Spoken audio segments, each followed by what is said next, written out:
Welcome to day 45 of our one-year Bible reading plan. Today, we'll read Numbers chapters 16 through 18. Before you begin, remember that it helps to establish a daily reading time. Begin with a short prayer, asking the Holy Spirit for wisdom and understanding. Always read for understanding and to hear from God, not just to finish today's reading. Please like, subscribe, and share this video to bless someone else. Now, let's begin. Numbers chapter 16, verse 1. Korah son of Izhar, the son of Kohath, the son of Levi, and certain Reubenites, Dathan and Abiram, sons of Eliab, and On son of Peleth, became insolent and rose up against Moses. With them were Israelite men, well-known community leaders, who had been appointed members of the council. They came as a group to oppose Moses and Aaron and said to them, "You have gone too far. The whole community is holy, every one of them, and the Lord is with them. Why then do you set yourselves above the Lord's assembly?" When Moses heard this, he fell face down. Then he said to Korah and all his followers, "In the morning the Lord will show who belongs to him and who is holy, and he will have that person come near him. The man he chooses he will cause to come near him. You, Korah, and all of your followers are to do this. Take censers and tomorrow put burning coals and incense in them before the Lord. The man the Lord chooses will be the one who is holy. You Levites have gone too far." Moses also said to Korah, "Now listen, you Levites. Isn't it enough for you that the God of Israel has separated you from the rest of the Israelite community and brought you near himself to do the work at the Lord's tabernacle and to stand before the community and minister to them?" Verse 10. "He has brought you and all your fellow Levites near himself, but now you're trying to get the priesthood too. It is against the Lord that you and all your followers have banded together. Who is Aaron that you should grumble against him?" Then Moses summoned Dathan and Abiram, the sons of Eliab. But they said, "We will not come. Isn't it enough that you have brought us up out of a land flowing with milk and honey to kill us in the wilderness? And now you also want to lord it over us. Moreover, you haven't brought us into a land flowing with milk and honey or given us an inheritance of fields and vineyards. Do you want to treat these men like slaves? No, we will not come." Then Moses became very angry and said to the Lord, "Do not accept their offering. I have not taken so much as a donkey from them, nor have I wronged any of them." Moses said to Korah, "You and all your followers are to appear before the Lord tomorrow, you and they and Aaron. Each man is to take his censer and put incense in it, censers in all, and present it before the Lord. You and Aaron are to present your censers also." So each of them took his censer, put burning coals and incense in it, and stood with Moses and Aaron at the entrance to the tent of meeting. When Korah had gathered all his followers in opposition to them at the entrance to the tent of meeting, the glory of the Lord appeared to the entire assembly. Verse 20. The Lord said to Moses and Aaron, "Separate yourselves from this assembly so I can put an end to them at once." But Moses and Aaron fell face down and cried out, "O God, the God who gives breath to all living things, will you be angry with the entire assembly when only one man sins?" Then the Lord said to Moses, "Say to the assembly, move away from the tents of Korah, Dathan and Abiram." Moses got up and went to Dathan and Abiram, and the elders of Israel followed him. He warned the assembly, "Move back from the tents of these wicked men.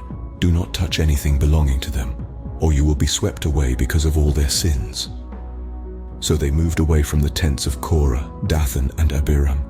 Dathan and Abiram had come out and were standing with their wives, children and little ones at the entrances to their tents. Then Moses said, "This is how you will know that the Lord has sent me to do all these things, and that it was not my idea.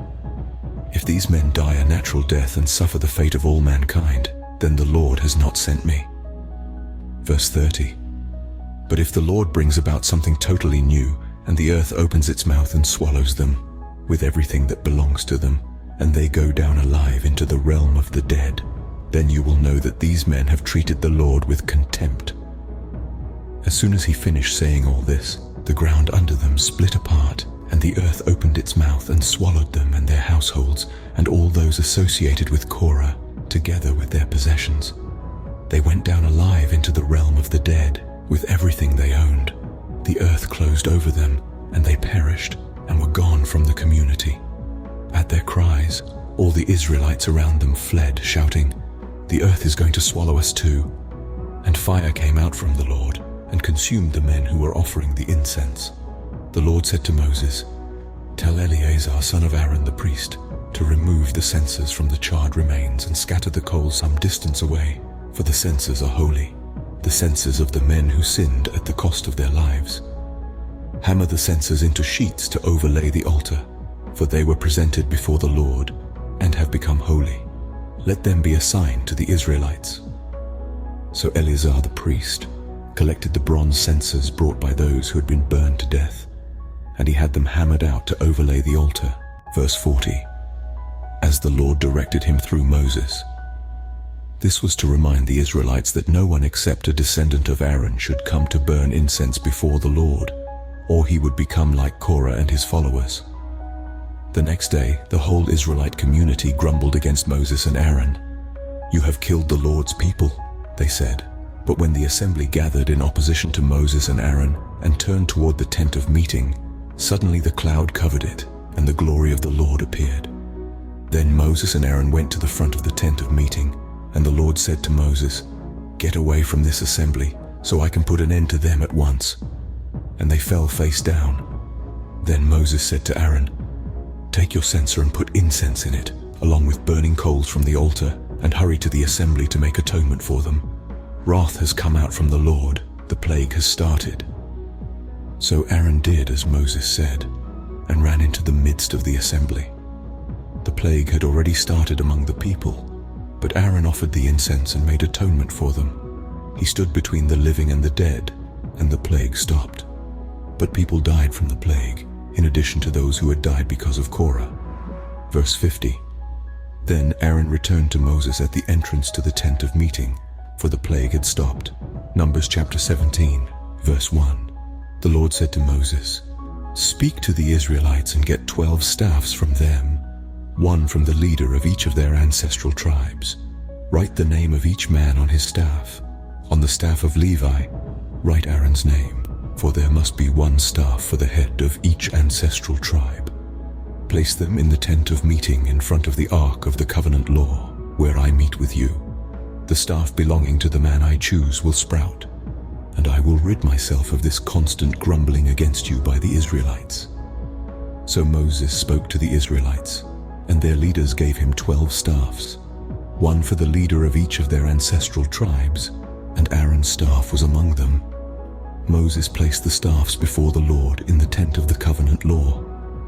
The next day, Moses entered the tent and saw that Aaron's staff, which represented the tribe of Levi, had not only sprouted, but had budded, blossomed, and produced almonds. Then Moses brought out all the staffs from the Lord's presence to all the Israelites. They looked at them, and each of the leaders took his own staff. Verse 10. The Lord said to Moses, "Put back Aaron's staff in front of the ark of the covenant law, to be kept as a sign to the rebellious. This will put an end to their grumbling against me, so that they will not die." Moses did just as the Lord commanded him. The Israelites said to Moses, "We will die, we are lost, we are all lost. Anyone who even comes near the tabernacle of the Lord will die. Are we all going to die?" Numbers chapter 18, verse 1. The Lord said to Aaron, "You, your sons and your family are to bear the responsibility for offenses connected with the sanctuary, and you and your sons alone are to bear the responsibility for offenses connected with the priesthood. Bring your fellow Levites from your ancestral tribe to join you and assist you when you and your sons minister before the tent of the covenant law.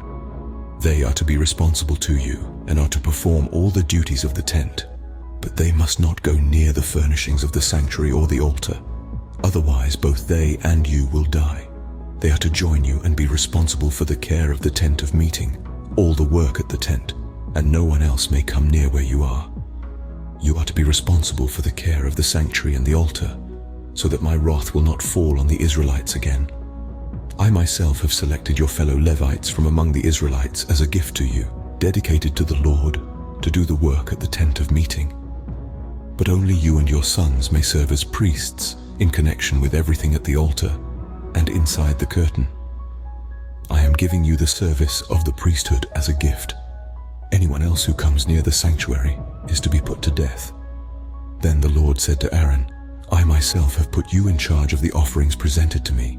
All the holy offerings the Israelites give me, I give to you and your sons as your portion, your perpetual share. You are to have the part of the most holy offerings that is kept from the fire.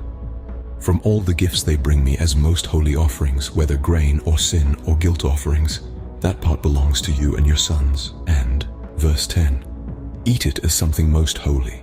Every male shall eat it. You must regard it as holy. This also is yours, whatever is set aside from the gifts of all the wave offerings of the Israelites. I give this to you and your sons and daughters as your perpetual share. Everyone in your household who is ceremonially clean may eat it. I give you all the finest olive oil and all the finest new wine and grain they give the Lord as the first fruits of their harvest.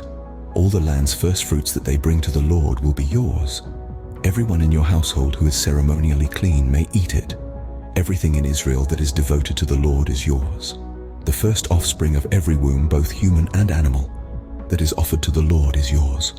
But you must redeem every firstborn son and every firstborn male of unclean animals. When they are a month old, you must redeem them at the redemption price set at 5 shekels of silver, according to the sanctuary shekel, which weighs 20 gerahs. But you must not redeem the firstborn of a cow, a sheep, or a goat. They are holy. Splash their blood against the altar and burn their fat as a food offering, an aroma pleasing to the Lord. Their meat is to be yours, just as the breast of the wave offering and the right thigh are yours. Whatever is set aside from the holy offerings the Israelites present to the Lord, I give to you and your sons and daughters as your perpetual share. It is an everlasting covenant of salt before the Lord for both you and your offspring.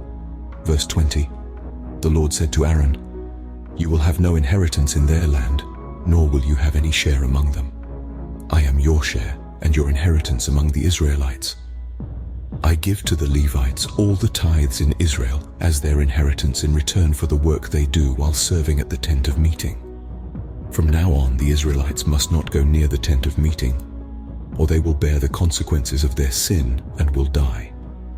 It is the Levites who are to do the work at the tent of meeting and bear the responsibility for any offenses they commit against it. This is a lasting ordinance for the generations to come. They will receive no inheritance among the Israelites. Instead, I give to the Levites as their inheritance the tithes that the Israelites present as an offering to the Lord. That is why I said concerning them, they will have no inheritance among the Israelites. The Lord said to Moses, speak to the Levites and say to them, when you receive from the Israelites the tithe I give you as your inheritance, you must present 1/10 of that tithe as the Lord's offering. Your offering will be reckoned to you as grain from the threshing floor or juice from the winepress. In this way you also will present an offering to the Lord from all the tithes you receive from the Israelites. From these tithes you must give the Lord's portion to Aaron the priest. You must present as the Lord's portion the best and holiest part of everything given to you. Verse 30. Say to the Levites, when you present the best part, it will be reckoned to you as the product of the threshing floor or the winepress. You and your households may eat the rest of it anywhere, for it is your wages for your work at the tent of meeting. By presenting the best part of it, you will not be guilty in this matter. Then you will not defile the holy offerings of the Israelites, and you will not die. This concludes Numbers chapters 16 through 18 for day 45. We hope you are enjoying these daily videos. Remember to check the description box for links and resources. Please like, share, and subscribe. Your support helps spread God's word to reach more people on YouTube. Thank you for watching. We'll see you in the next video for our day 46 reading.